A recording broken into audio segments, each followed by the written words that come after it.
सुर्खियों में।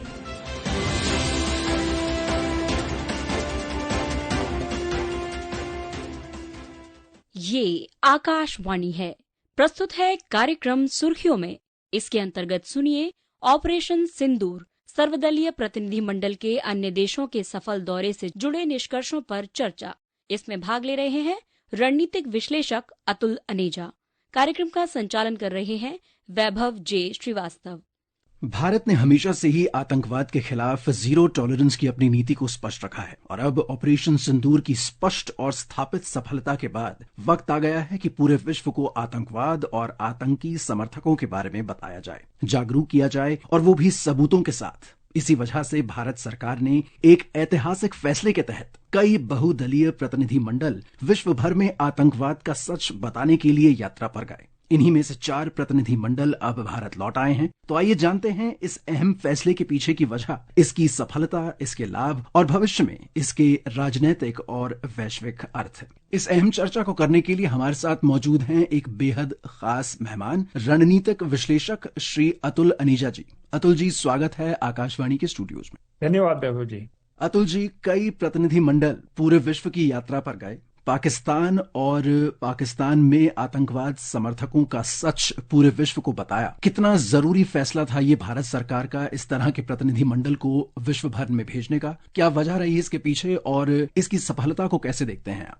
वैभव जी, एक बहुत ही इनोवेटिव ये मूव थी। पहले तो उनकी कॉम्पोजिशन बहुत इंटरेस्टिंग थी कि सब पार्टीज के लोग थे उसके अंदर, और ये मैसेजिंग बहुत जरूरी थी और कई तरह की मैसेजिंग गई है। जिस तरह से ये पूरे दल गए हैं, तो विश्व के हर कोने में ये लोग गए हैं। सबसे बड़ी बात ये थी कि एक तो कॉन्टेक्स्ट कि क्यों भारत ने ये काम किया, जो ऑप सिंदूर लॉन्च किया है आतंकवादी हमले के बाद, उसकी वजह क्या थी, मूल कारण क्या थे। जीरो टॉलरेंस की आपने बात की, वो जीरो टॉलरेंस क्यों है? क्योंकि ये पहली बार नहीं आतंकवादी हमला हो रहा, ये पहले भी 2008 से हम देख रहे हैं, उसके भी पहले से जो मुंबई अटैक्स हुए थे और भी कश्मीर में बहुत सारे अटैक्स हुए थे, कि अब ये समय आ गया कि हमारी जीरो टॉलरेंस है। और हमने वो सिर्फ बातों में नहीं कहा, बट एक्शन करके दिखाया। आई थिंक वो मैसेजिंग बहुत जरूरी थी। दूसरी बात, सिर्फ एक दलील देने के लिए या एक्सप्लेनेशन देने के लिए नहीं गए थे, लेकिन भारत की जो नई नीति है वो बहुत जरूरी थी कि नए भारत में अगर ऐसा कोई आतंकवादी हमला दोबारा होगा तो हम उसका पूरी तरह से कार्रवाई होगी। और ये ऑप सिंदूर एक उसका उदाहरण था। पूरी विश्व को एक तरह से प्रिपेयर करने की जरूरत थी कि अगर पाकिस्तान ने ऐसा कोई आतंकवादी कदम उठाया तो द वर्ल्ड शुड रिकॉग्नाइज कि जो एक्शन होगा वो प्रोएक्टिव एक्शन होगा और उसी तरह से कोई उसमें अचंभित होने की बात नहीं है। एक तरह से भारत ने डिक्लेयर कर दिया कि हमारा न्यू नॉर्मल क्या था। तीसरी बात जो बहुत इंपॉर्टेंट है कि सिर्फ सरकार ये नहीं कह रही थी, सारे दल भारत की एक वॉइस कह रही थी, क्योंकि सारी यूनाइटेड एक तरह से ये सारी टीम्स गई थी। तो एक तरह से ये पूरे विश्व को नए भारत की सोच और नए भारत की नीति आतंकवाद के प्रति क्या है, ये पूरी तरह से समझा दिया गया। इसलिए मैं कहता हूँ कि बहुत ही महत्वपूर्ण था। तो नए भारत में अनेकता और एकता को साथ में लेकर जो ये फैसला लिया गया, और साथ ही साथ जैसा आपने कहा कि ऐतिहासिक रूप से जरूरी फैसला था। आइए भाजपा सांसद अपराजिता सारंगी जी के शब्दों को सुने, जो इन्हीं प्रतिनिधि मंडलों में विश्व भर की यात्रा करके अभी अभी भारत लौटी हैं। यह बात मैं बहुत ही स्पष्टता के साथ और जोर देकर कहना चाहूंगी कि सब जगह भारत को बहुत सम्मान दिया जाता है, भारत की बातें सुनी जाती हैं, और भारत में अप्रैल 22 को जो घटना हुई उसकी सबने मिलकर कठोर निंदा की, और आतंकवाद का उन्मूलन सबका लक्ष्य है। सबने पाकिस्तान के रवैये की आलोचना की, निंदा की, और यह हमें बहुत अच्छा लगा। कहीं न कहीं ऐसा महसूस हुआ कि हम सब देश एक साथ खड़े हैं। भारत देश शांति प्रिय देश है, हिंसा का विरोध करता आ रहा है, महात्मा बुद्ध का देश है, महात्मा गांधी का देश है, और इसलिए इस देश में इस तरह के हिंसा के कार्य नहीं होने चाहिए। अतुल जी, जैसा कि भाजपा सांसद अपराजिता सारंगी जी ने कहा कि भारत देश महात्मा बुद्ध का देश है, महात्मा गांधी का देश है, लेकिन ये नया भारत भी है। यहाँ पर माननीय प्रधानमंत्री ने जैसे कहा कि टॉक और ट्रेड टेरर के साथ यानी आतंकवाद के साथ नहीं चल सकते। आपके इसके ऊपर क्या विचार है? बिल्कुल, क्योंकि एक तरह से रेड लाइन ड्रॉ की गई है, क्योंकि पहले भी हुआ है। आपको याद होगा 2008 में कितना भारी आतंकी हमला हुआ था मुंबई के ऊपर। जी हाँ। लेकिन उसमें हम लोग टॉक में एक तरह से उलझ गए। पाकिस्तान के साथ बातचीत हुई, काफी देर तक एक्सचेंजेस हुए, वॉइस सैंपल्स तक देने की बात आ गई, लेकिन उसके आगे बात बढ़ी नहीं और टॉक के बाद कुछ हुआ नहीं। फिर हम देखते हैं बदलाव। पठानकोट का जब आतंकवादी हमला हुआ तब भी उसके बाद एक जॉइंट तरीके से हमने बातचीत करने की कोशिश की कि उसका हल निकले, लेकिन हमको पता लग गया कि ये हमको उलझाने की ही एक तरकीब है और उसके ऊपर पाकिस्तान की मंशा जो है वो जो रूट कॉजेज हैं उसकी तरफ जाने की उनकी मंशा नहीं है। तो उसके बाद हम देखते हैं कि रवैया बदला। जैसे कुछ जब पुलवामा हुआ तो उसके बाद हम देखते हैं कि पॉलिसी शिफ्ट हुई है, और पॉलिसी शिफ्ट हुई है जब बालाकोट के अटैक्स हुए हैं, और उसके बाद ये पहलगाम का हमला हुआ है। तो भारत की जो मंशा उसको एक्सपैंडेड तरीके से हमने दिखाया और एक फुल ब्लोन ऑपरेशन हमने लॉन्च किया और बहुत ही सक्सेसफुली उसको लॉन्च किया। तो एक तरह से अब न्यू नॉर्मल जो भारत का है वो दुनिया को समझ में आ गया, खास करके पाकिस्तान को समझ में आ गया।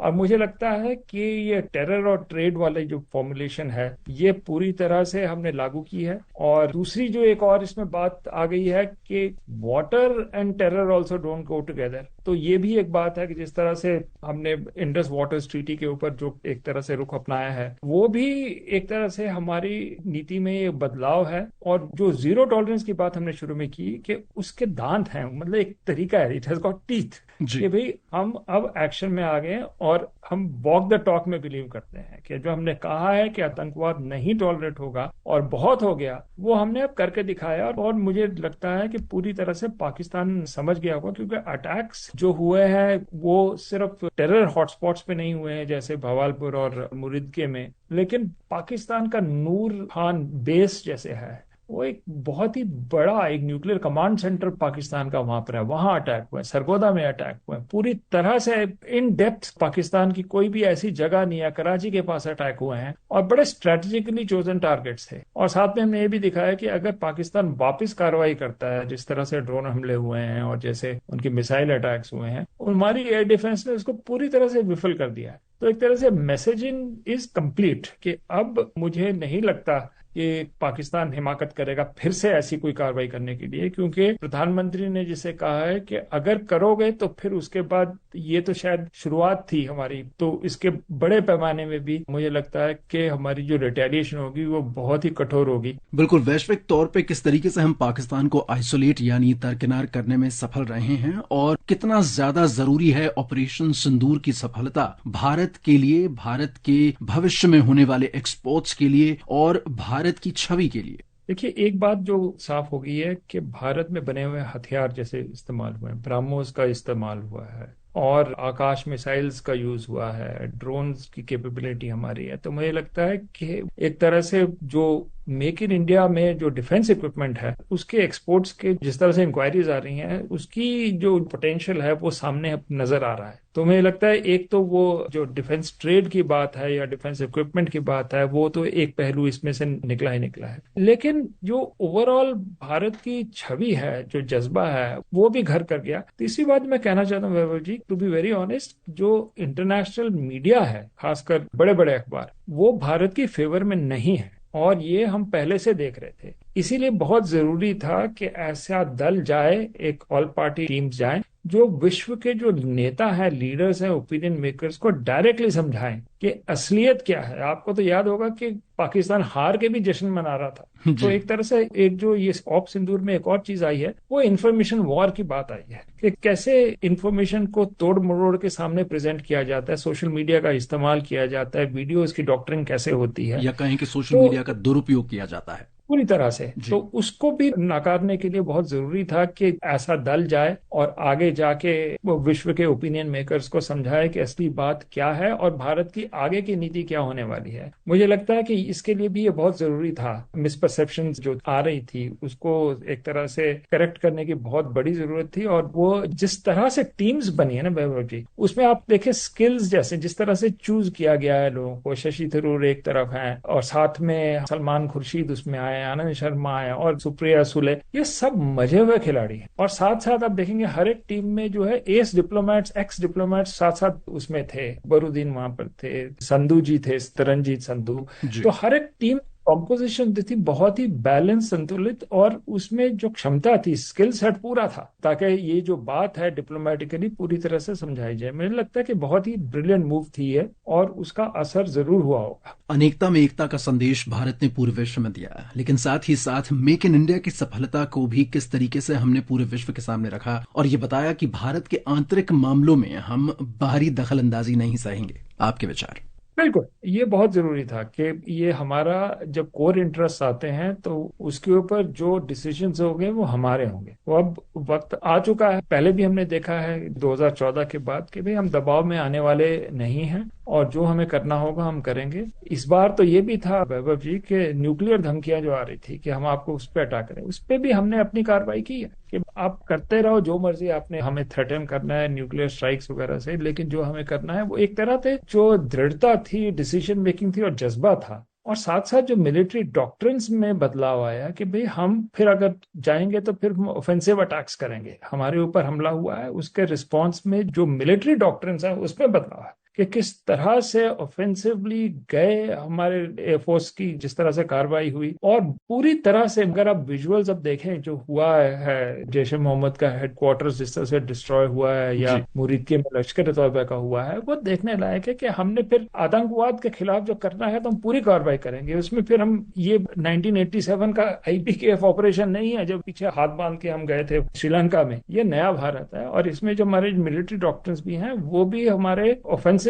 तरीके से हम अप्रोच करेंगे। एक बार जो हमने तय कर लिया है कि आतंकवाद के खिलाफ लड़ाई है तो पूरी लड़ाई है, उसमें पीछे हटने वाले नहीं है। बिल्कुल, एक नया भारत, एक मजबूत भारत, एक ऐसा भारत जो विश्व गुरु के अपनी छवि को उजागर करने में और स्पष्ट करने में बहुत आगे है। लेकिन इसी बीच अगर भारत के ही राजनीति के एक नेता ऑपरेशन सिंदूर और सीज फायर को लेकर कोई टिप्पणी करते हैं, कोई ऐसी बात करते हैं जो हमारी सेना के मोराल को बूस्ट ना करे, हमारी सेना के मोराल को डाउन करे या उस पर सवाल उठाए, क्या आपको लगता है कि एक वक्त में जब पूरा भारत कास्ट, क्रीड, रिलीजन, हर चीज को दरकिनार करके एक साथ खड़ा है, एक लीडर ऑफ ऑपोजिशन को ऐसी टिप्पणी देना, क्या ये सही है ऐसे वक्त में? मुझे नहीं लगता बिल्कुल सही है। ये बिल्कुल भी सही नहीं है इस तरह की टिप्पणियां करना। मुझे लगता है कि बहुत ही निंदनीय बात है ये, जिस तरह से एक लीडर ऑफ द ऑपोजिशन ने बिहेव किया। मुझे याद आ रहा है 71 की लड़ाई में, वो बहुत छोटी उम्र थी, लेकिन जब जीत हुई थी हमारी बांग्लादेश के ऊपर और इंदिरा गांधी हमारी लीडर थी तो सारी ऑपोजिशन ने जो है वो बहुत स्वागत किया था।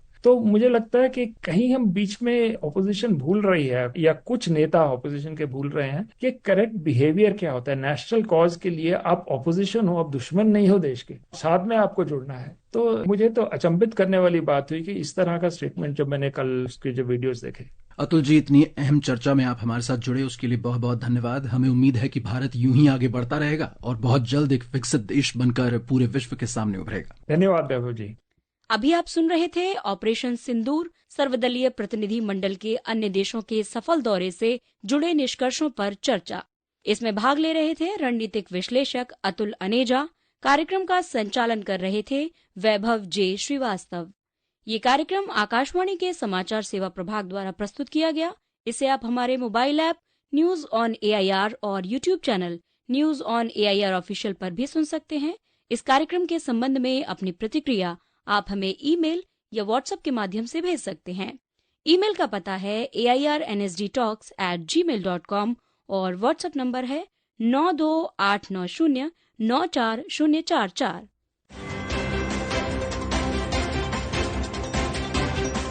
सुर्खियों में